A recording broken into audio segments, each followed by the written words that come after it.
Hello friends, welcome to Divya diaries. आज हम बात करने वाले हैं एंटी नंबर्स और ऑपोजिट नंबर्स के बारे में।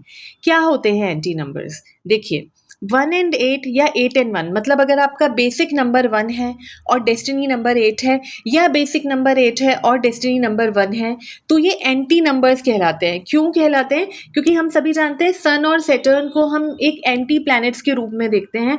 अब इसका रूट कॉज समझते हैं। सन किस चीज़ का नंबर है? हमें पता है लीडरशिप का नंबर है, एक ईगो का नंबर है, किंग पर्सनालिटी का नंबर है। 8 सर्विस क्लास का नंबर है, हार्ड वर्क का नंबर है, स्टर्बननेस का नंबर है। सन को ऑर्डर देना पसंद है। सन चाहते हैं कि वो जो ऑर्डर दें वो ओबे हो।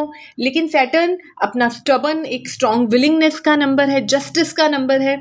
तो ये दो नंबर्स जब बेसिक और डेस्टिनी में आते हैं, देखिए फर्स्ट वीडियो में हमने डिस्कस किया था, आपको पता है अराउंड 30 ईयर्स ऑफ एज आपका बेसिक नंबर ज़्यादा प्रोमिनेंट होता है और उसके बाद डेस्टिनी नंबर। लेकिन ये दोनों नंबर्स कहीं ना कहीं पर्सनैलिटी को लार्जर, मैं कहूँगी कंप्लीट तो नहीं कहूँगी, बट लार्जर लेवल पे इम्पैक्ट करते हैं। अगर इन दोनों की एनर्जी कॉन्फ्लिक्टिंग होगी तो क्या होगा?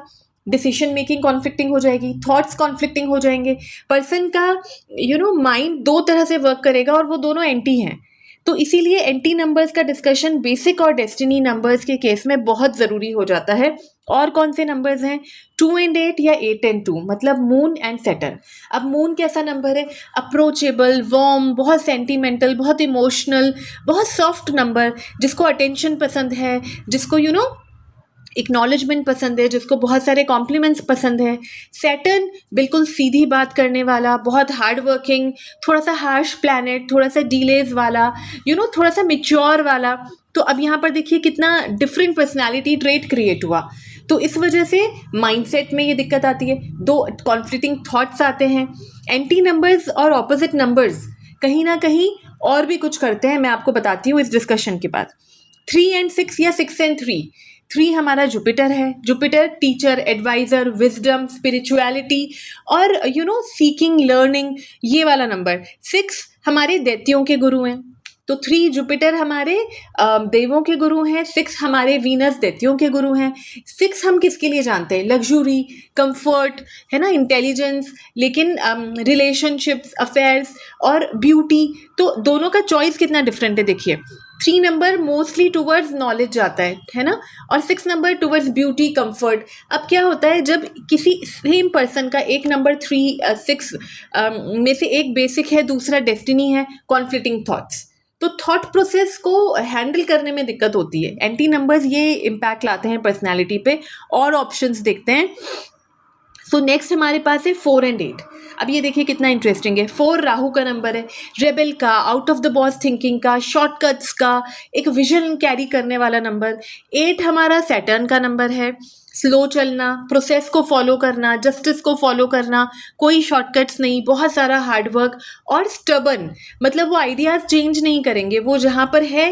तो 4 and 8 का जब आप कॉम्बिनेशन देखेंगे, ये सबसे ज़्यादा एंटी माना जाता है 4 8 या 8 4 बेसिक और डेस्टिनी में, क्योंकि बिल्कुल अलग एनर्जीज हैं, है ना। लेकिन इंटरेस्टिंगली मैं आपको लास्ट में बताऊंगी कि कैसे ये एंटी नंबर्स वाले लोग भी बहुत सक्सेसफुल होते हैं। अब हम देखते हैं ऑपोजिट नंबर्स। देखिए, ऑपोजिट नंबर्स भी एंटी नंबर्स के जैसे ही काम करते हैं। 2 and 4। 2 मून का नंबर है, 4 राहु का नंबर है। मून सॉफ्ट प्लैनेट, बिल्कुल सेंटीमेंट्स, इमोशंस वाला, बहुत अप्रोचेबल वाला, जिसको बहुत सारा अटेंशन पसंद है।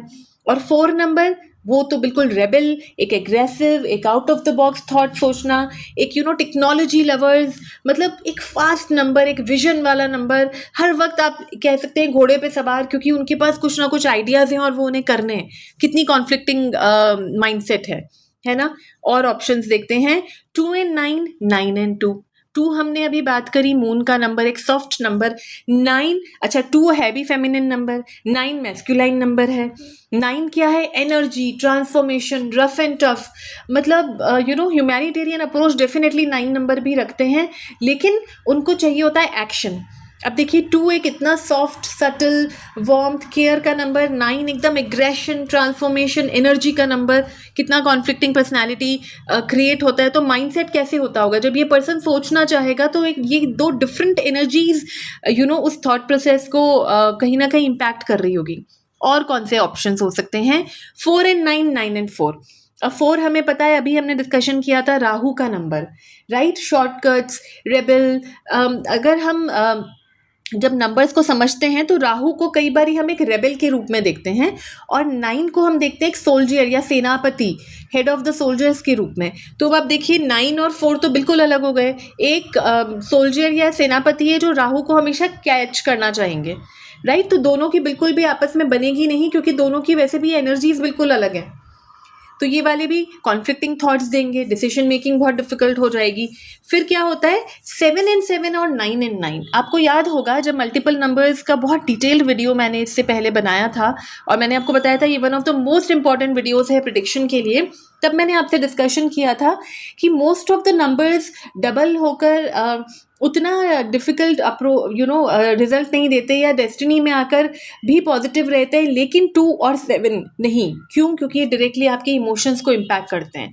अगर 7 डबल हो जाए बेसिक में भी और आपके डेस्टिनी में भी, तो क्या होगा? डबल 7 मतलब ओवर थिंकिंग, बहुत ज़्यादा क्रिटिकल हो जाता है पर्सन, उसको बहुत ज़्यादा डिससेटिस्फेक्शन रहता है माइंड में, कहीं ना कहीं सब कुछ होने के बाद भी डिसीजन मेकिंग चेंज होने लगती है, क्योंकि एक्सट्रीम रिसर्च में चले जाते हैं। और सबसे इम्पॉर्टेंटली वो बहुत ज़्यादा रोक टोक करने लगते हैं अपने आसपास के लोगों को, और इतनी चीज़ें आगे की सोचने लगते हैं जो शायद कभी होंगी भी नहीं। तो extreme thought, extreme over thinking में चले जाते हैं। तो 7 एंड 7 अगर बेसिक और डेस्टिनी दोनों में आ जाता है तो कहीं ना कहीं आपस में ही एक ऑपोजिशन क्रिएट करते हैं। ऑपोजिशन, या मैं कहूँगी not so comforting attitude create करते हैं विद इन अ पर्सन।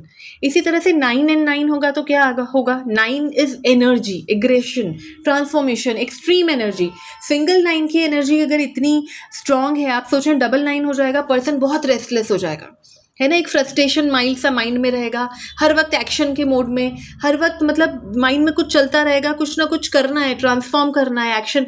अगर आप किसी ऐसे बच्चे को देखेंगे तो आप देखेंगे वो बच्चा कंटिन्यूसली ये चीज़ खोला, वो वो टॉय खोला उसने अपना, यहाँ से वो उसने जंप किया, मतलब वो इतनी एनर्जी में रहेगा कि पेरेंट्स के लिए हैंडल करना मुश्किल हो जाएगा।